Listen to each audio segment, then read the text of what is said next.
शक्ति, मां शक्ति, मां शक्ति। देवी, अब गोद भराई प्रारंभ कीजिए।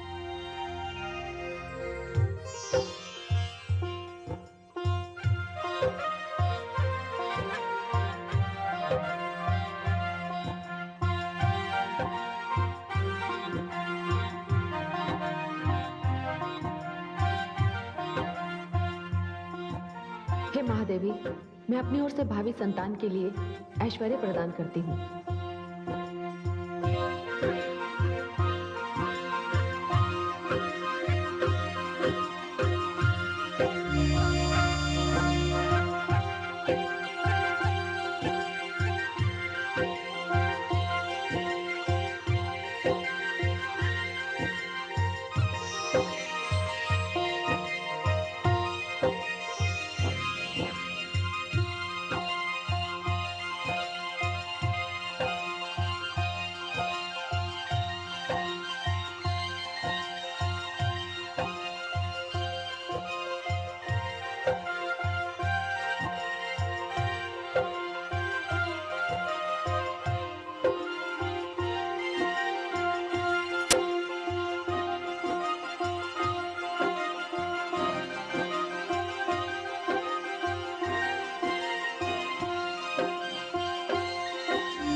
देवी पार्वती, आपकी भावी संतान विद्या, बुद्धि एवं ज्ञान का भंडार हो।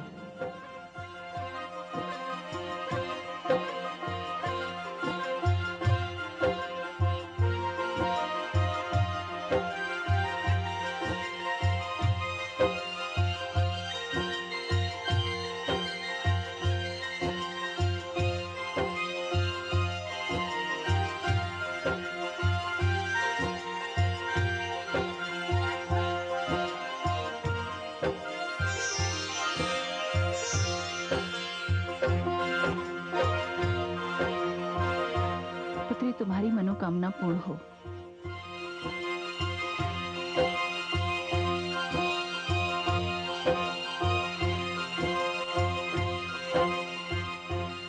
हे भवानी, हे महादेवी, हृदय से हमारी शुभकामना स्वीकार कीजिए। हे महादेवी, आपकी गोद से ऐसी संतान अवतरित हो जो सर्वशक्ति, सर्वगुण और सर्व सिद्धि संपन्न हो, जो पापियों का संहार करे, जो पुण्यात्माओं को अभय दान दे। हे समस्त अतिथिगण, आज मैं धन्य हो गया। कदाचित ऐसा शुभ अवसर सृष्टि में कभी नहीं आया होगा। आज मेरी पुत्री पार्वती को माता लक्ष्मी ने ऐश्वर्य दिया। माता सरस्वती ने उसे बुद्धि, विद्या और ज्ञान का भंडार दिया। स्वयं भगवती परमेश्वरी की असीम अनुकंपा सदैव मेरी पुत्री पार्वती पर रही है। हे अतिथिगण, आज आप सबकी कृपा से, आप सबके आशीर्वाद से मेरी पुत्री पार्वती की भावी संतान ऐसी हो जो सबके लिए जीवन दाता और जीवन रक्षक बने, जो मां की कोख को धन्य कर दे। हे पुत्री पार्वती, पिता की शुभकामना स्वीकार कर। अखंड सौभाग्यवती भव पुत्री, अखंड सौभाग्यवती भव। गोद भराई की विधि बड़ी सुंदरता के साथ संपन्न हो गई। यह हम सबके भविष्य के लिए मंगल सूचक है। प्रणाम। वरुण देव, समस्त देवगण, यक्ष एवं गंधर्वों, महादेवी पार्वती की गोद भराई का महोत्सव बड़े धूमधाम से संपन्न हो गया। किंतु तारकासुर, जो कई बार माता पार्वती के वध का प्रयास कर चुका है, अब चुप नहीं बैठेगा। मृत्यु का भय तो हम सब देवताओं को भी बावला कर देता है। फिर वो तो तारकासुर है, वो फिर कोई षड्यंत्र रचेगा, फिर कोई प्रयास करेगा। आप सत्य कह रहे हैं देवराज, किंतु इसके लिए हमें क्या उपाय करना चाहिए? मैं चाहता हूं कि हम सभी देवताओं में से 5 देवता गुप्त रूप से कैलाश जाएं और तारकासुर की हर योजना पर कड़ी दृष्टि रखें। गुप्त रूप से आपका क्या अभिप्राय है देवराज? गुप्त रूप से हमारा यह अभिप्राय है वरुण देव कि 5 देवता छद्मवेश में पक्षी का रूप धारण करके कैलाश जाएंगे और वहां हर पल माता पार्वती के निकट रहने की चेष्टा करेंगे। इससे माता पार्वती की सुरक्षा भी हो जाएगी और तारकासुर को नया संकट उत्पन्न करने का अवसर भी नहीं मिलेगा। उपाय तो बड़ा ही उत्तम है देवराज।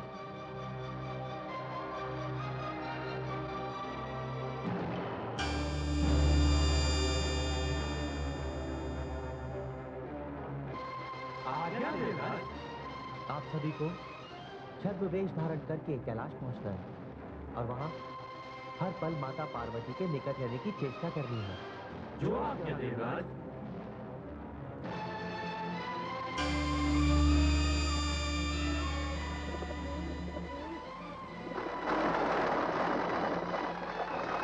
और देवराज, हमारे लिए क्या सुझाव है?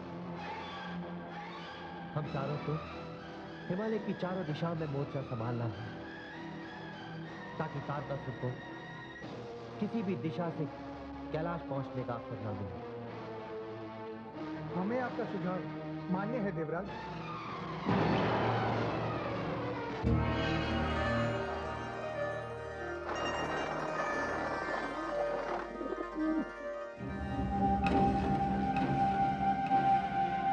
महाराज, आप बैठे हैं किंतु समय अपनी गति से भाग रहा है। ध्यान रहे, यदि एक बार समय का हाथ छूट गया तो मृत्यु के हाथ को आप तक पहुंचने से कोई नहीं रोक पाएगा। इसलिए उठिए और उस बालक को इस संसार में आने से रोकिए। रोकिए महाराज, रोकिए। कपाले, हाय, मैं तुम्हारा स्मरण कर रहा हूं। कहिए मेरे अन्नदाता, आपने मेरा स्मरण किया। हाँ, नियति और तुम्हारे असुर सम्राट के बीच एक भयानक युद्ध चल रहा है। तुम तो जानते ही हो कि सारे के सारे देवता मेरी मृत्यु की प्रतीक्षा कर रहे हैं, किंतु वो ये नहीं जानते कि असुर सम्राट तारकासुर मृत्यु से टकराने का भी साहस रखता है। आप मुझे आज्ञा दें, मैं आपकी क्या सेवा करूं असुरराज? कपालिक, तुम गुप्त कला में बड़े प्रवीण हो। तुम इसी समय कैलाश जाओ।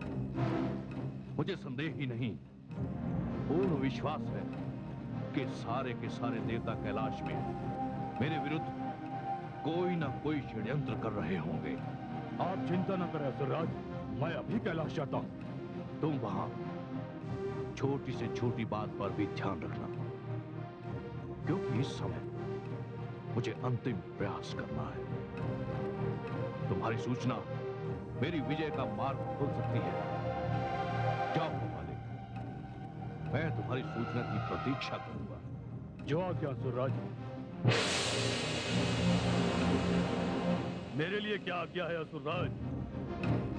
भाई, तुम इसी समय हिमाचल भवन जाओ और मुझे वहां की हर सूचना दो। जाओ। जो आज्ञा असुरराज।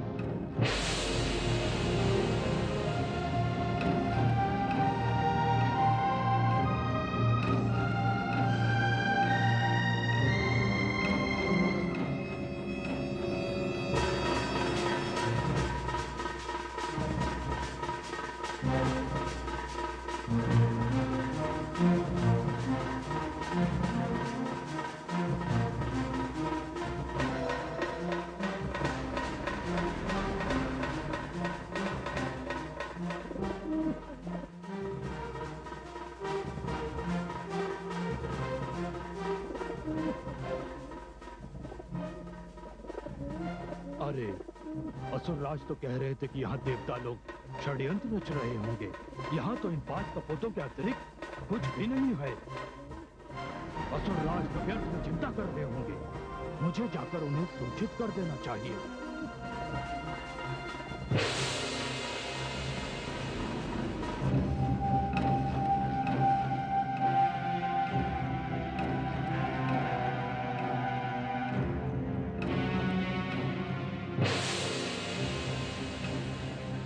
असुरराज। कपाले, तुम इतने शीघ्र लौट आए? असुरराज, आपका आदेश सुनकर मैं कैलाश गया था कि वहां देवता होंगे, किंतु क्या? असुरराज, मैंने पूरे कैलाश का भ्रमण किया, पूर्ण रूप से वहां का निरीक्षण किया, किंतु वहां कोई है ही नहीं। ये कैसे संभव? तुम कोई भूल तो नहीं कर रहे हो?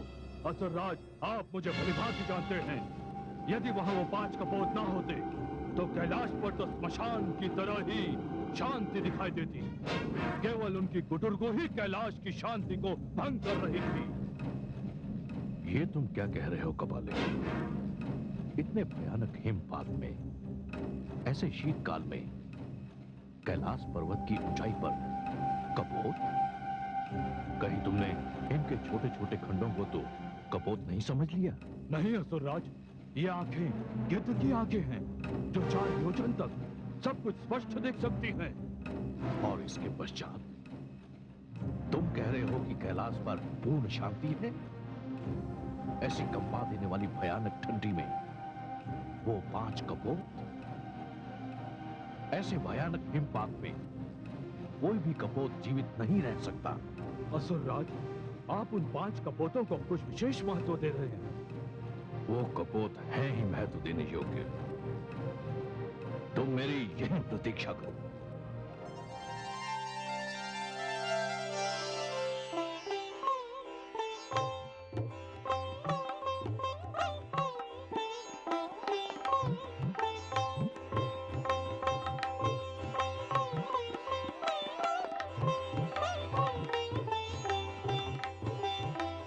आप इस प्रकार क्या देख रहे हैं स्वामी? मैं देख रहा हूं महादेवी, मातृत्व की आभा आपके मुखमंडल की शोभा को बढ़ा रही है। आपके रूप की तो छटाई निराली होगी। देवादिदेव, ये सब आपके चरणों का प्रताप है, आपके आशीर्वाद के कारण है। मुझ में तो ऐसा कुछ भी विशेष नहीं। नहीं देवी, शिव की शक्ति होकर आप ऐसी कैसी बातें कर रही हैं? मुझसे पूछे तो आप ही सत्य हैं, आप ही शिव हैं और आप ही सुंदर हैं। नहीं नहीं देवादिदेव, मुझे तो आप अपने चरणों में ही रहने दीजिए। सत्यम शिवम सुंदरम की तो मैं पुजारिन हूँ, आराधिका हूँ। देवी? हाँ स्वामी। स्वामी देखिए तो, ये 5 कपूर इतने शीत में कितने सुंदर लग रहे हैं।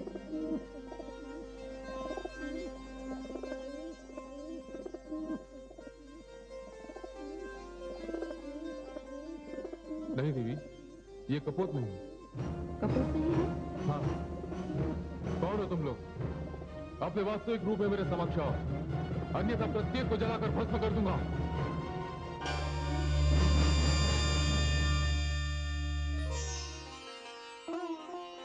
नहीं नहीं देवादिदेव, हम सबको आप क्षमा कीजिए। हम मानते हैं कि आपके क्रोध से कामदेव का क्या परिणाम हुआ। हम सब यहाँ देवराज की आज्ञा से विशेषकर माता पार्वती की रक्षा के लिए आए हैं। ये तो देवगण है। हे देवतागण, मुझसे भयभीत होने की कोई आवश्यकता नहीं। देवराज इंद्र ने आप लोगों को यहाँ भेजकर उपकार किया है।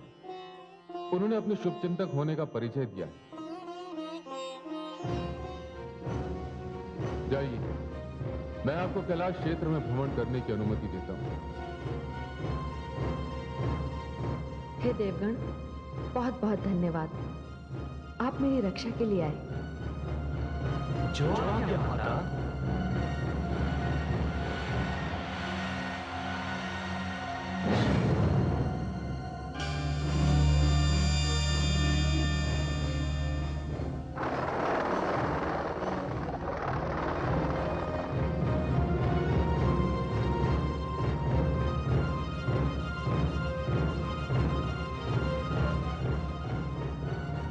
मेरे विरुद्ध ये षड्यंत्र रचा जा रहा है। ये देवता मुझसे छल कर रहे हैं। मेरा नाम भी तारकासुर है।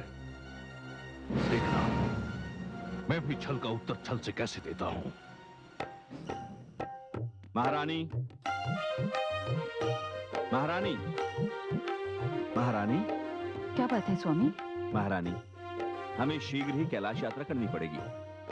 और हाँ महारानी, मैंने उसी निर्मला धाई को अपने साथ लेकर चलने का निर्णय कर लिया है जो पार्वती के जन्म के समय आपके पास थी। ये तो आपने बहुत ही उत्तम कार्य किया। हाँ महारानी। और महारानी, निर्मला धाई को लाने के लिए मैंने स्वयं महामंत्री जी को भेजा है। वैसे भी निर्मला धाई हमारे राज्य की बड़ी ही आदरणीय महिला है। बस उनके आते ही हम लोग कैलाश के लिए प्रस्थान करेंगे। मैं भी शीघ्र कैलाश पर जाने की तैयारियां कर लेती हूँ। महारानी, जो भी करना है शीघ्र करिए।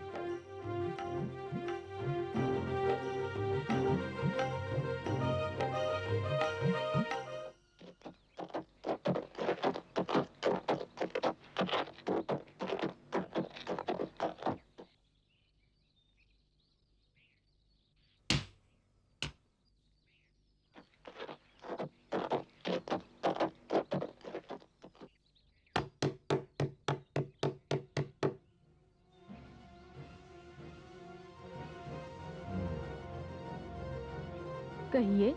तो बुढ़िया तू ही निर्मला धाई है जिसे महाराज हिमाचल अपनी पुत्री पार्वती की संतान को उत्पन्न कराने के लिए कैलाश ले जाना चाहते हैं। पर तू कौन है जो मेरे साथ ऐसा दुर्व्यवहार कर रहा है? मैं असुर सम्राट तारकासुर, तेरा काल, तेरी हत्या करने आया हूं मैं। दुष्ट, मेरी हत्या करके तुझे क्या मिलेगा? तेरा जीवन मेरी मृत्यु का कारण बन सकता है, इसलिए तुझे मरना होगा। छोड़, पापी, छोड़ दे मुझे, छोड़। पापी, दुष्ट, तुझे इस हत्या का परिणाम भुगतना पड़ेगा पापी।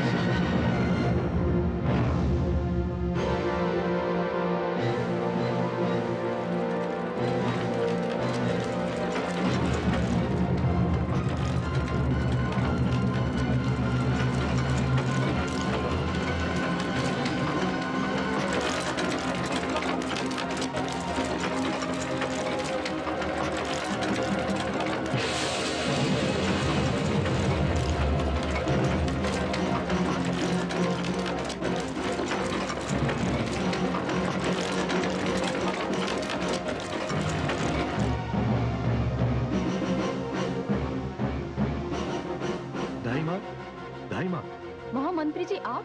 हाँ धाई माँ, आप जानती हैं कि पुत्री पार्वती माता बनने वाली है। मैं आपको यहाँ से राजभवन ले जाने के लिए आया हूँ और वहाँ से महाराज हिमाचल और महारानी मेना आपको कैलाश लेकर जाएंगे। अहो भाग्य मेरे, चलिए। आइए।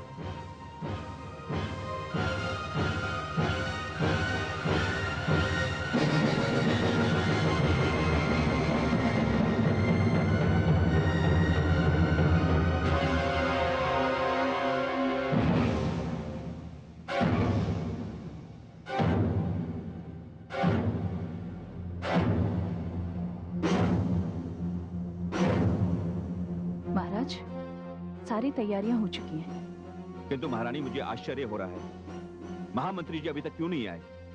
महाराज, क्षमा करें महाराज, मुझे आने में थोड़ा विलंब हो गया। महामंत्री जी, आप अकेले? धाई मां निर्मला नहीं आई आपके साथ? उन्हें मैं अपने साथ लाया हूँ। किंतु वे है कहाँ? धाई मां। प्रणाम महाराज। प्रणाम महारानी। प्रणाम धाई मां। आइए, आपका स्वागत है। ये मेरा सौभाग्य है महाराज। आपकी पुत्री पार्वती का जन्म मेरे ही हाथों हुआ था। अब उसकी संतान का जन्म मेरे ही हाथों होने जा रहा है। हमें शीघ्र ही कैलाश चलना चाहिए। शुभ कार्य में विलंब अच्छा नहीं। आपने सत्य का धाई मां। आइए, चलिए महाराज।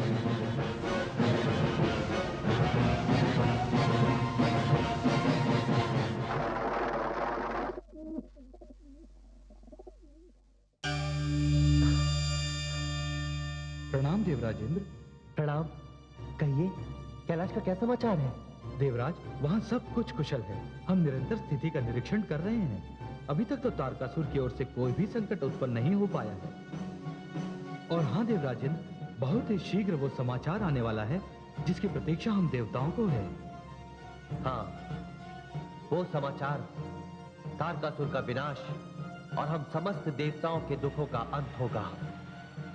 आप लोगों के साथ साथ वहां कैलाश पर समस्त देवगण मोर्चा संभाले हुए हैं। तारकासुर का वहां आना असंभव है, असंभव है।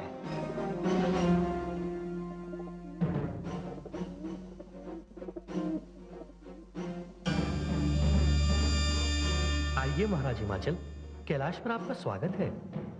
प्रणाम देवतागण। आयुष्मान भव।